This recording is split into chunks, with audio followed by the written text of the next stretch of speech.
Linda is 67 years old and lives in Florida. Every month, she drives 10 miles to the nearest pharmacy to pick up her insulin. She thought the $35 monthly cap under Medicare would protect her wallet, but the hidden costs keep piling up: transportation, time, and the rising price of her groceries. Last year, her food bill was manageable. This year, coffee costs nearly 20% more, beef is at record highs, and even fresh vegetables take a bigger bite out of her fixed income. She clips coupons, buys smaller packages, and sometimes skips the extras just to afford her medicine. Ron is 70 and lives in California. He spends his days in a nursing home that struggles to keep enough staff on the floor. The facility is short nearly 1 in 4 nurses. Immigration rules have slowed the pipeline of trained caregivers, and the ones still working are stretched thin. Ron notices the difference every day. Longer waits for basic care, fewer conversations, and more rushed routines. It's not about politics for him. It's about whether someone will answer the call button when he needs help. Both Linda and Ron represent millions of older Americans. They are not watching the tariff debates in Washington like a chess match. They are living the consequences at the checkout counter, the pharmacy window, and the nursing station. Tariffs that raise prices on food and medicine hit seniors first and hardest. Immigration crackdowns that limit nurses and pharmacists leave them waiting in line, or worse, going without. The double burden is real: higher bills and longer waits. These are not abstract policy points. They are the lived reality for parents, grandparents, and neighbors on Main Street. If you're over 55, this story is not about numbers in a spreadsheet. It's about your dinner table, your prescriptions, and your peace of mind. And it's about whether the system will still be there when you need it most. While your grocery bill is up, walk into any supermarket today, and the first thing you notice is the price tag. A pound of beef that cost $6 last year now edges closer to $8. The U.S. cattle herd is at its smallest since the 1960s, and that scarcity shows up directly on your plate. For families and retirees on a budget, Sunday roasts or a simple steak night have become an expensive treat. Coffee, once the affordable pick-me-up, is another shock. Lawmakers in Congress are even debating a tariff exemption because analysts warn retail coffee prices could climb as much as 50% if new duties hold. For a retiree starting every morning with a single cup, that cost adds up across a year. Fresh vegetables are no escape either. Tomatoes, lettuce, and peppers all cost more in 2025 than they did in 2024. USDA data shows the fruit and vegetable index rose more than 1.5% in a single month. That may not sound like much until you realize it comes on top of a year-over-year increase of nearly 3%. And when you're buying fresh produce every week, the pennies quickly turn into dollars. Tariffs are at the center of this squeeze. A broad 10% duty on everyday imports, from packaged foods to farm inputs, ripples through the supply chain. Farmers pay more for feed and fertilizer. Processors pay more for packaging and energy. By the time the groceries reach your cart, the price has climbed at every step. Even the corner diner on Main Street feels the pressure, raising menu prices or cutting hours to survive. For seniors living on Social Security or a fixed pension, these increases hit harder than for working households. Every extra dollar at the checkout counter is a dollar not available for medicine, utilities, or savings. That's why the grocery aisle has become a front line in the tariff battle. It's not about complex trade policy. It's about whether you can afford your weekly basket. And for millions of Americans over 55, the answer is getting harder every month. Medicine feels heavier. For seniors on fixed incomes, medicine is supposed to be the one stable expense. But in 2025, even prescriptions feel heavier in the wallet. Insulin is capped at $35 a month under Medicare, yet not every drug enjoys that protection. Blood pressure pills, cholesterol tablets, and arthritis medications have crept up in price. Some of those increases trace back to tariffs on imported ingredients. When the raw chemicals cost more, so does the final pill in the bottle. Linda in Florida doesn't just buy insulin, she takes 2 other prescriptions for her heart. Her pharmacist told her those medications rose nearly 15% in the past year. That means the savings she gained on insulin are swallowed by higher costs elsewhere. For many seniors, the math is brutal. One grocery run, one trip to the pharmacy, and suddenly the Social Security check is stretched to its limit. Some quietly cut pills in half to make the supply last longer. Others skip doses altogether, a decision that risks long-term health. The human toll doesn't stop with cost. Availability itself is under pressure. The FDA has flagged intermittent shortages of heart medications and antibiotics. When supply is tight, pharmacies may substitute with a brand-name drug that costs more. That leaves retirees choosing between paying the premium or walking away empty-handed. And while generics once promised relief, new tariffs and shipping delays have slowed their arrival. A bottle that used to come from India or Europe in 2 weeks might now take 2 months. Every delay means more stress for patients already juggling complex conditions. It's easy to discuss trade in numbers and percentages, but for a retiree staring at a pill organizer, the reality is stark. Medicine feels heavier not because the bottle weighs more, but because the burden on the budget and the spirit keeps growing. This is the unseen cost of policy decisions, one dose at a time. The empty pharmacy counter. Walk into a small-town pharmacy today, and you may find the shelves stocked, but the counter empty. CVS and Walgreens have been closing hundreds of stores since 2023, many of them in rural and suburban areas. These closures are not just about corporate strategy, they cut off lifelines for seniors who depend on a local pharmacist. For decades, the corner drugstore was more than a place to pick up pills. It was a hub of advice, reassurance, and community. When a store shuts down, that human connection vanishes overnight. In some counties, the next pharmacy is 20 or 30 miles away. For a retiree who no longer drives, that distance might as well be a wall. Even where pharmacies remain open, staffing is stretched thin. A nationwide shortage of pharmacists and technicians means longer lines and shorter conversations. One Texas couple reported waiting over an hour just to refill routine prescriptions. Instead of personal care, they got rushed handoffs and minimal guidance.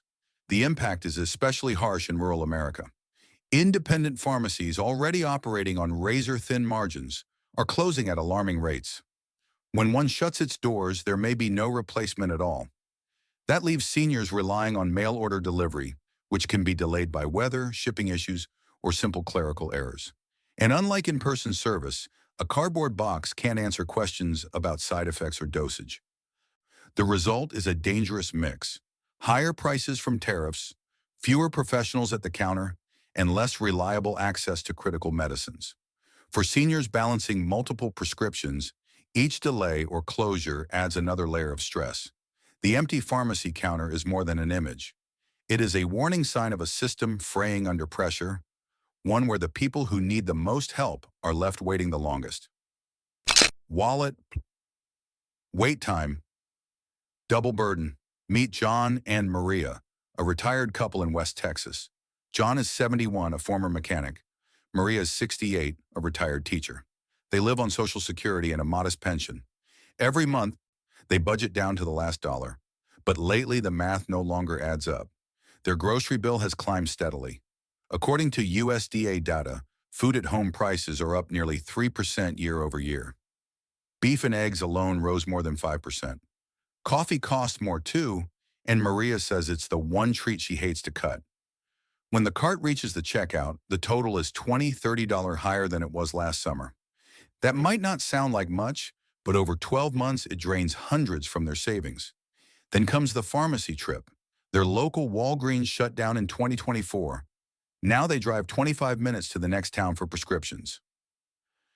The store is crowded with fewer staff behind the counter. What used to be a quick pickup now takes an hour or more. John's heart medication is sometimes out of stock, forcing a return trip days later. Maria's arthritis pills recently jumped 12% in cost.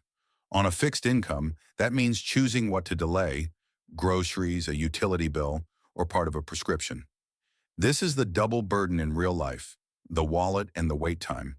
They pay more and also wait longer. Tariffs amplify the squeeze. The broad 10% duty on imports affects packaging, medical supplies, even the equipment used by pharmacies. Each link in the chain passes the cost forward. At the same time, immigration crackdowns reduce the flow of trained pharmacists and technicians. That leaves fewer workers to fill prescriptions, explain side effects, and keep lines moving. The result? higher bills and longer delays landing on the same people. For John and Maria, the stress is not about global politics. It is about whether they can afford both food and medicine in the same week. It is about whether someone will be at the counter when they finally reach the front of the line. Multiply their story by millions of seniors across America, and the picture becomes clear. The tariff debate and immigration fight are not distant issues in Washington. They are lived realities in grocery aisles and pharmacy lines from Texas to Ohio, and they are eroding the quiet dignity that retirement was supposed to bring. Retirement squeeze. For decades, Americans were told that if they worked hard, saved faithfully, and invested in a 401k or IRA, retirement would be secure. But in 2025, that promise feels shaky. Tariff battles and global uncertainty have rattled the stock market. In April, the S&P 500 swung by nearly 5% in a single day, wiping out trillions in paper wealth. For retirees, those paper losses are not abstract. They are the nest eggs they depend on to pay bills. A sudden dip in the market can erase years of cautious saving. John's IRA lost almost $18,000 in value between March and June. Maria saw her 401k shrink by 12%. For a younger worker, there is time to recover. But for people already in retirement, there is no luxury of decades ahead to rebuild. The squeeze doesn't end with investments. Bond yields are volatile, and rising interest rates push up the cost of debt. A retiree with a small mortgage or a car payment suddenly pays more each month. Even credit card balances used to cover emergencies are harder to manage. Meanwhile, healthcare costs keep climbing. A senior who budgets $400 for prescriptions and checkups now faces $500 or more. Every extra dollar comes straight out of savings. And when savings fall while expenses rise, retirement feels less like rest and more like survival. Tariffs magnify this pressure. They raise the cost of goods, trigger market volatility, and create fear among investors. When volatility spikes, confidence drops, and so does the value of retirement portfolios. For Main Street seniors, the numbers translate into tough choices: delay a medical procedure, cut back on fresh food, or help an adult child less than before. The golden years were supposed to offer peace of mind. Instead, they feel like walking a financial tightrope. The retirement squeeze is not just about dollars and cents. It is about dignity, security, and the promise that decades of work would be rewarded with stability. That promise, for many, is slipping away. State-level tries. Across the country, some states are trying to patch the holes left by rising costs and federal gridlock. Florida was the first state to win federal approval to import prescription drugs from Canada. On paper, it could save seniors hundreds of dollars a year. But implementation has been slow. Canada has voiced concerns about shortages at home, and strict testing rules in the U.S. create delays. For Linda in Florida, the program hasn't changed her pharmacy bill yet. Colorado is another state pushing for relief. Lawmakers filed plans with the FDA to bring in lower-cost medicines. If approved, officials estimate savings of tens of millions over 3 years. But approval is still pending, and patients may not feel the benefits until late 2025 or beyond. Meanwhile, rural health centers have stepped up. Community clinics in Texas and Iowa are expanding telehealth programs to reach isolated seniors. That means a patient can speak with a nurse online, refill a routine prescription, or get basic guidance without driving hours. Still, technology is no substitute for a pharmacist who knows your history or a nurse who checks your blood pressure in person. Other states are experimenting with subsidies for generic drugs or creating bulk purchasing pools to negotiate lower prices. But these efforts remain fragmented, and the scale of the problem is national. Tariffs raise prices everywhere. Immigration limits affect staffing in every state. Local fixes can soften the blow, but they cannot erase the double burden entirely. For millions of seniors, the wait for meaningful relief continues. And every month that passes brings another higher bill at the pharmacy counter or another long line at the clinic. Verdict: Main Street. For seniors across America, the debate in Washington is not about party lines or campaign slogans. It is about the bill at the checkout counter and the wait at the pharmacy window. Tariffs push grocery and medicine prices higher. Immigration crackdowns leave nursing homes and pharmacies short-staffed. Together, they create a double burden that weighs heaviest on those least able to carry it. Parents, grandparents, and neighbors who worked all their lives now face choices they should never have to make. Do they cut a prescription in half to afford beef for Sunday dinner? Do they skip fresh vegetables to keep the lights on? Do they wait an extra week for a refill because there aren't enough pharmacists to process the order? On Main Street, these are not political abstractions. They are daily decisions with real health consequences. The promise of retirement was supposed to be security and dignity, but for many it feels like survival. Juggling bills, watching savings shrink, and worrying about who will be there when they need care.